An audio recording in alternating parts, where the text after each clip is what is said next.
2021년 7월부로 개정된 4세대 실손의료비에 대해서 이제 안내를 드릴 건데, 내용이 조금 많다 보니까 급여, 비급여, 입원 통원 보장 내용에 대해서 우선적으로 말씀드리고, 나머지는 이제 다른 영상으로 다시 주제별로 정리하도록 하겠습니다. 먼저 구성은 왼쪽 편에 있는 게 이제 6월 기존에 이제 개정 전 내용이고, 오른편이 이제 7월 새로 개정된 내용입니다.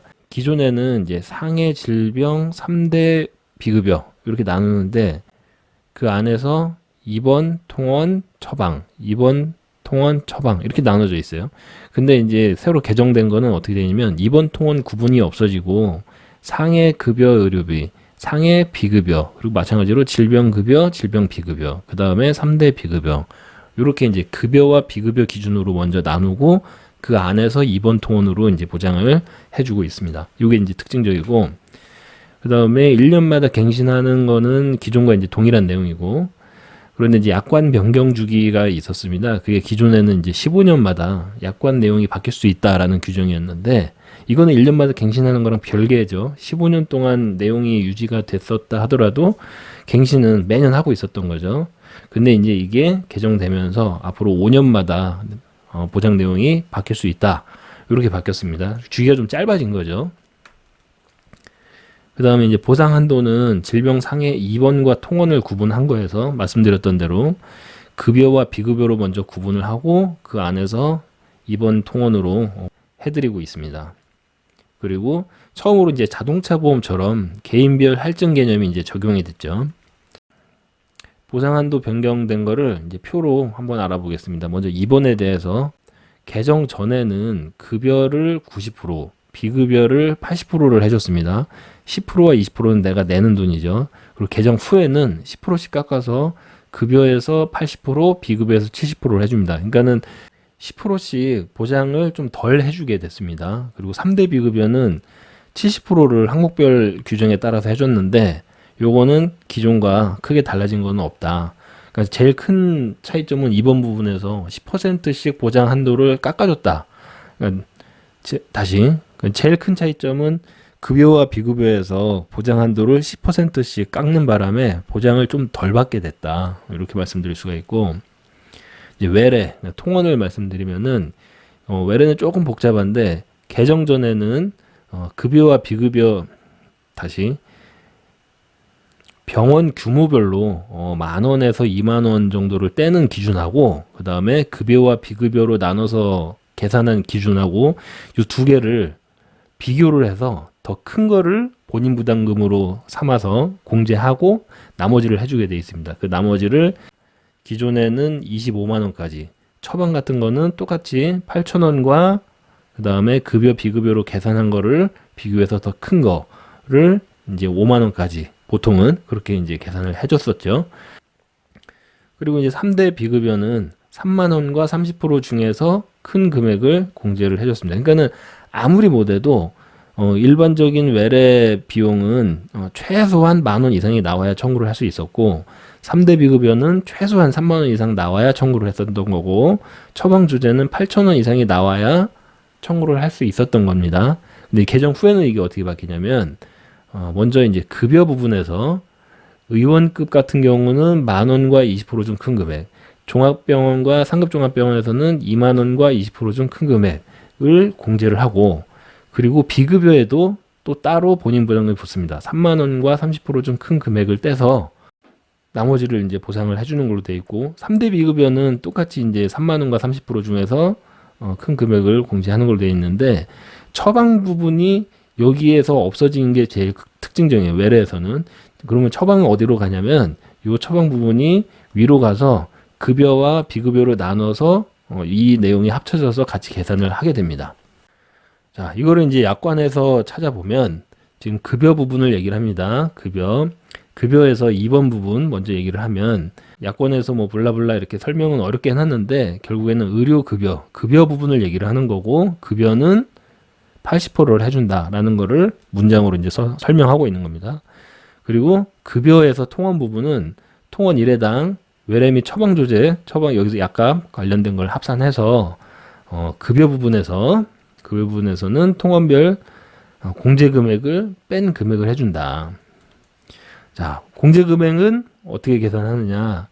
여기서 뭐 종합병원급은 제외한, 그러니까 쉽게 말하면 여기서 설명은 길게 하고 있지만 여기서 의원급이라는 거를 얘기를 하고 있는 거고, 의원급, 보건소급, 여기서는 1만 원과 20% 중에 큰 금액을 뺀다.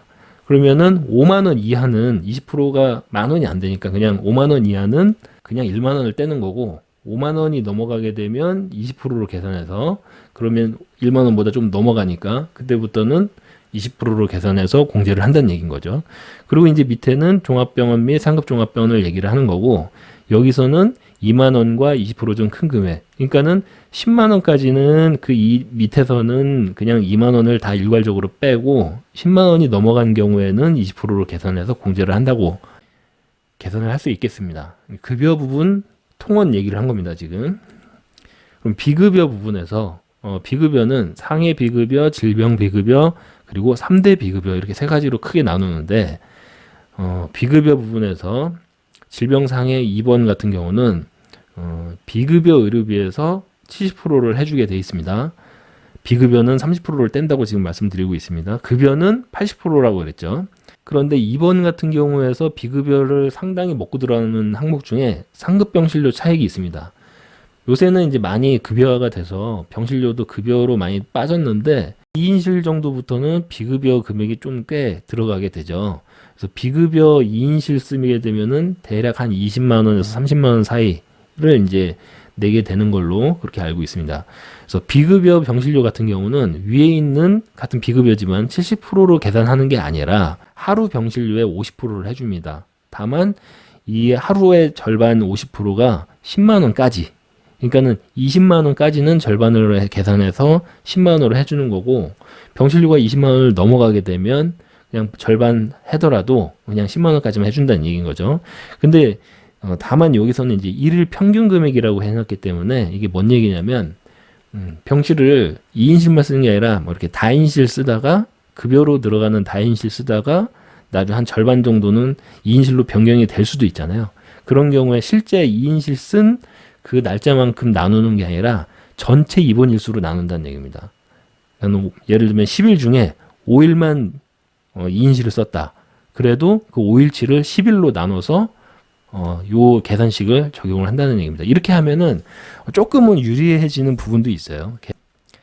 그리고 이제 비급여 부분에서 통원은 통원 1회당 외래 및 처방 조제비를 합산해서 여기서 통원 항목별 공제 금액을 빼고 1년간 통원 100회를 한도로 해준다. 급여에서 통원은 1년 통원 100회 한도라는 얘기가 없었죠. 근데 비급여는 1년간 통원 100회까지 이렇게 해주는 걸로 되어 있습니다. 그러면 비급여 통원의 항목별 공제 금액은 어떻게 되냐? 3만 원과 30% 중에서 큰 금액을 공제한다는 거죠. 그러니까는 10만 원까지는 그냥 일괄적으로 3만 원을 공제를 하는 거고, 10만 원이 초과하게 되면 30%로 계산해서 본인 부담금을 계산한다는 얘기입니다. 그러니까는 급여에서는 1만 원 내지 2만 원 또는 20% 중에서 큰 금액을 공제하는 거고, 비급여에서는 3만 원 또는 30%를 공제한다는 얘기입니다. 그러니까는 이게 약간 병원비가 애매하게 나오면 급여는 2만 원 나오고 비급여는 3만 원 나오고 해서 병원비는 5만 원이 나왔지만, 기존에서는 최소한 만 원 이상 나오면은 청구할 수 있었는데, 지금은 이제 운이 나쁘면은 5만 원이 병원비를 5만 원을 긁어도 청구할 돈이 없는 케이스가 있을 수가 있다는 얘기예요. 그래서 급여와 비급여의 통원 한도를 이제 말씀드리면, 상해 급여와 질병 급여는 각각 통원 1회당 20만 원까지 처리를 해주게 돼 있습니다. 그리고 상해 비급여 또는 질병 비급여는 통원 1회당 20만 원까지 마찬가지로 해주게 돼 있습니다. 이거는 결국에는 급여 20만 원, 비급여 20만 원 각각 해준다는 얘기니까, 하루 통원했을 때 최대 한 40만 원까지는 처리할 수 있다. 그리고 이제 3대 비급여 같은 경우는 규정이 따로 있으니까 그 규정대로 이제 처리를 해주는 거죠. 자, 처방 조제 처리는 이제 앞서 말씀을 드렸는데, 같은 날 외래 및 처방을 함께 받은 경우, 보통 이제 약 처방을 받는 경우들이 있잖아요. 그래서 처방 일자를 기준으로 해서 외래 및 처방 조제를 합산한다.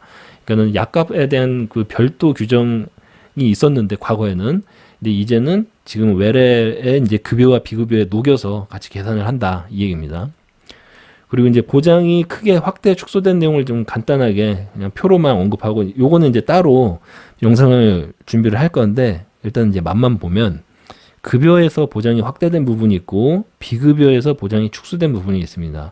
보장에서 보장이 확대된 거는 불임 관련 질환, 선천성 뇌질환, 피부 질환은 이제 추가적으로 급여 부분을 해주는 걸로 바뀌었습니다. 여기서 불임 관련 질환이 뭐 예를 들면 인공수정이나 시험관하기 이런 거를 해준다는 얘기가 아니라 어차피 이제 급여 부분을 해주는 데다가 불임 관련 질환일 때를 얘기를 하는 거예요.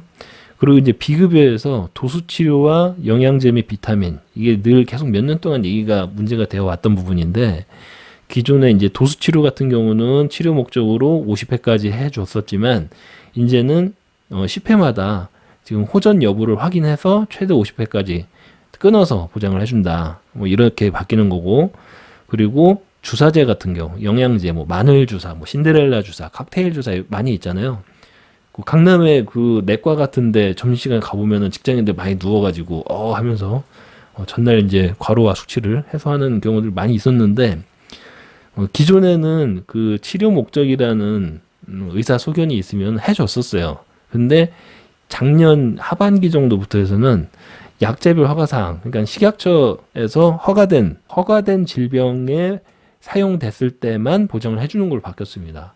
근데 그 허가된 질병이라는 게 뭐 일반적으로 감기, 뭐 몸살, 뭐 이런 걸 얘기를 하는 게 아니라 뭐 신부전, 간부전, 뭐 이런 심각한 쪽인 경우가 많아서 사실상 그에 해당될 케이스는 거의 없다고 봐요. 그래서 영양제 같은 경우는 사실상 막혔다, 이렇게 말씀을 드릴 수가 있고, 요거는 이제 자세하게 다른 영상으로 다시 안내를 드리겠습니다. 그리고 재가입 주기가 약간 변경 주기가 이제 금감원에서 뭐라고 얘기하냐면, 요거는 조금 제가 이거 이렇게까지 해야 되나 싶어가지고 제가 이거 넣었는데, 기존 변경 주기가 15년에서 5년으로 축소됐는데 재가입 주기가 짧아졌으니까 그 사이에 보장 내용이 크게 축소되면 소비자에게 불리한 게 아니냐. 당연히 맞는 말이죠. 기존에 옛날 좋은 보장 범위가 뭐 100%나 90%까지 되던 시기에 가입됐던 게 100세까지 보장되던 걸 가지고 있는 사람이랑 5년마다 계속 내용이 바뀔 수 있는 사람이랑 보장 범위는 굉장히 다를 수 있죠.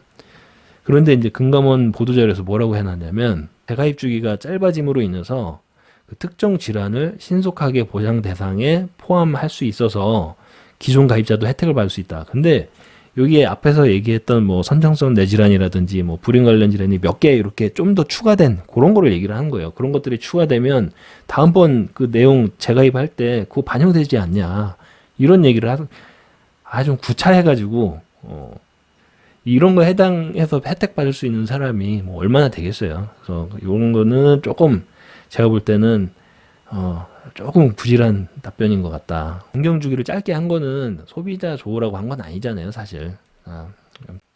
보장이 확대되는 부분은 특정한 경우에만 한정된다, 이렇게 말씀드릴 수가 있고, 본인 부담금을 계속 늘려서 보장률을 줄이는 쪽으로 이제 앞으로 계속 변경이 될 것 같고, 그렇게 하다 보면 50% 이하로 떨어지는 그런 지점도 아마 나오지 않을까, 미래에는 그렇게 생각을 합니다. 그렇게 되면 아마 내용을 계속 이제 손을 더 보겠죠.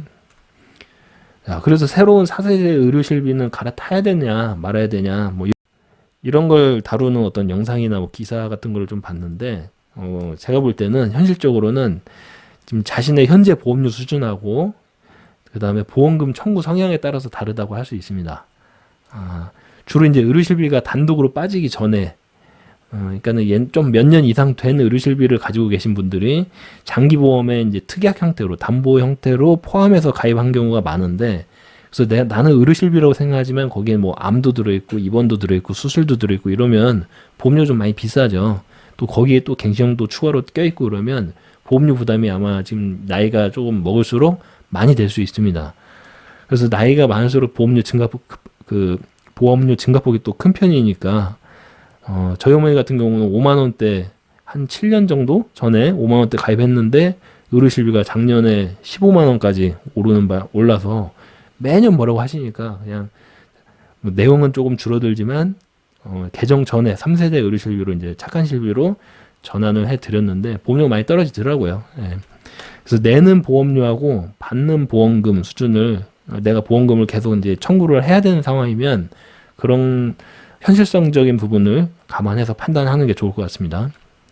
그 외에 이제 다음 내용들은 도수치료 등의 이제 3대 비급여에 대한 내용들하고 할인 할증에 관한 사항, 그다음에 바뀐 보장 항목, 그냥 보상하지 않는 부분, 그리고 변경된 어떤 세부적인 내용들에 대해서 다음 영상으로 안내드리도록 하겠습니다. 감사합니다.